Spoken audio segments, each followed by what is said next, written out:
Okay, so now I'm broadcasting live on blogtv.com. There's a link on my Facebook page and on my YouTube page. This video will be put on YouTube after I'm done here on Blog TV, so you'll be able to check that out. I got 2 viewers in the room right now with me. So, alright, I'm going to start off by talking about the Little League World Series. The Little League World Series concluded yesterday with California, Huntington Beach, California, knocking off Japan 3-2. It was a great game. Japan took an early lead on a crazy play. First baseman tried to throw a guy out of third. He was safe. So that's how Japan scored their first run. Braden Salzman, the pitcher for California, shut it down late. He threw a complete game, 3 hits, and he struck out 9. So that was a pretty impressive performance for him. Then Nick Prado, the pitcher from Friday, that got him to the championship game, came back and had the walk-off hit in the 6th inning, moving them into the lead and with the win. So he had the big walk-off. He's the coach's son. They talked after. It was really special, I guess. But whatever. Nick Prado was good. Braden Salzman was even better. California wins their 2nd title in 3 years. California's a good team. I don't know how many of those kids will be back, but I think they could be another threat next year. So that'll be interesting to watch. The other thing I was going to alright, so today on ESPN's First Take, I was watching, and Skip Bayless was talking about who is the best quarterback in the NFC East. Is it Michael Vick or Tony Romo? I'm going to talk about this now, and I'm thinking, I like Michael Vick better. Michael Vick's more of a flashy player, I would say. He extends the play, like I talked about before. Extending the play is the key in the NFL to be a successful quarterback.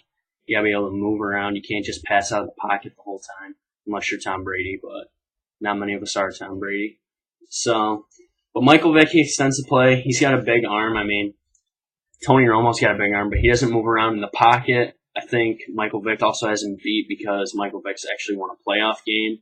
Tony Romo's won 1, and everybody will remember his botched snap when he dropped the ball, and that was it for them. They should have won the game. All they had to do was bang an extra point through, and he dropped the ball, so that didn't work out so well. So that's obviously a huge blemish on Romo's resume, but I think Michael Vick's better. He's got better players around him.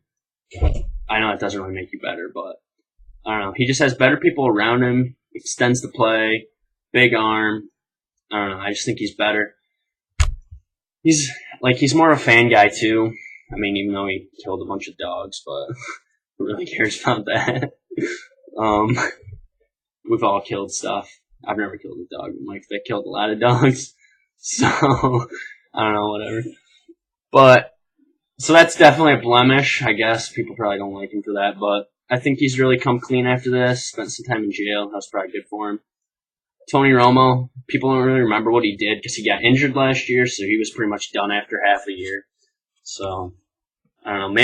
I think the only way Tony Romo really fixes his resume if he can take this team to the Super Bowl or at least win 2 playoff games. I think that's a key for him. If he can win 2 playoff games, I think he'll be in good shape to regain his stature as the big-time quarterback. If not, you could see him out of there in Dallas. I don't think they really need to keep him for any reason. They got other quarterbacks they could draft. I mean, Tony Romo has a bad first couple games, sit him for the rest of the year, draft Andrew Luck at the end of the year, and you're good to go. So Andrew Luck will definitely be the number 1 pick. I don't know who's going to have him. I don't know who's bad enough to get him. Somebody's going to get Andrew Luck, and he could make that team a whole lot better. Not real sure. So, I don't know. If I had to pick right now, if I was starting a team, I'd pick Michael Vick. He's way better. Plays better. Cooler guy, even though he killed dogs, but whatever. Alright, so now my last session for my YouTube people. I'm going to tell you guys about games that are going on tonight. Right now, we have a first game of a doubleheader. Florida, the Marlins are taking on the Mets right now. Mets lead 2-0 in the bottom of the 3rd. R.A. Dickey on the mound against Anibal Sanchez. Just a couple groundouts and scored a couple runs, nothing too special. Jose Reyes is expected to be activated tonight for their second game of their doubleheader, I do believe. I don't know if he's going to play. They're going to activate him, see what he does. Maybe he'll pinch hit. Ruben Tejada playing shortstop now. Good. Doesn't play defense, though, so I don't know how that's really going to serve him well. But, so you could see Jose Reyes back in there tonight. that'll be something to look at. Other games that are going on tonight, we got Philadelphia at Cincinnati. Yankees are in Baltimore. Yankees, of course, won the second game last night of the doubleheader. Cano, Swisher, Andrew Jones went back-to-back-to-back yesterday night in the sixth inning, putting their team ahead. Other games, Tampa Bay, Toronto, Florida and the Mets play again at 7. So it's like a straight back-to-back doubleheader, probably a little half hour in between or whatever. So it'll be interesting to check out. Probably like the biggest game of the night is going to be Philadelphia at Cincinnati. That's a game I'd be looking at. It's going to be a pretty good game, I would say. Cole Hamels going up against Andrew Bailey. Cole Hamels is 13-7. Wants to get that 14th win tonight. Hopefully he can. Homer Bailey, of course, 7-5. So I guess, I don't know, Philadelphia is the best team in baseball right now. I don't know if they're going to stay there. They've lost 2 in a row. I think they're good, though. They're 5-5 in their last 10, which is kind of surprising. Usually if you look at those 10-game stretches, the Phillies are usually a 6-4, 7-3 kind of team. But, alright, that's all I got for the YouTube people. So, I guess you can just check me on YouTube. Also, you can follow me on Twitter at YankeeBaller415. That's my Twitter name.